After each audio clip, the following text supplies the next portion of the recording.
আওয়ামী লীগ সরকার বসে থাকতো তাহলে এই নির্বাচনের চিন্তা কিন্তু তারা 2029-30 সালের দিকে করতো। এবং সবচেয়ে গুরুত্বপূর্ণ বিষয়টি হচ্ছে যে বাংলাদেশের সকল রাজনৈতিক দল,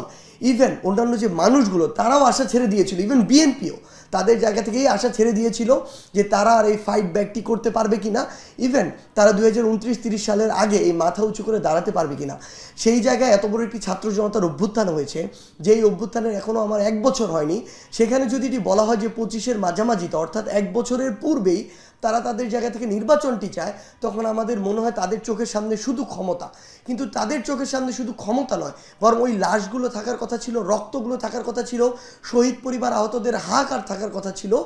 যেগুলো বা যার বিনিময়ে আজকে বাংলাদেশের এই অবস্থা, যার বিনিময়ে বিএনপি, জামায়াত থেকে শুরু করে অন্যান্য রাজনৈতিক দল এই স্বপ্নটা দেখছে। কিন্তু যখন তারা এই মাঝামাঝির কথা বলে, 25-এর মাঝামাঝি, 1 বছরের কম সময়, তখন আমাদের কাছে এটি অনেক ব্যথিত করে এবং আমাদের তাদেরকে প্রশ্ন করতে ইচ্ছা করে যে তারা কি আসলে ক্ষমতার বাইরে অন্য কিছু এই মুহূর্তে দেখতে পাচ্ছে কিনা, যে অন্তত যেগুলো প্রয়োজনীয় উপাদান একটি স্বচ্ছ নির্বাচনের জন্য, সেগুলোর সংস্কারের জন্য কোনোদিনও এই 25-এর মাঝামাঝি উপযুক্ত সময় হতে পারে না। যারা এটা বলে তাদের চোখের সামনে শুধু ক্ষমতা,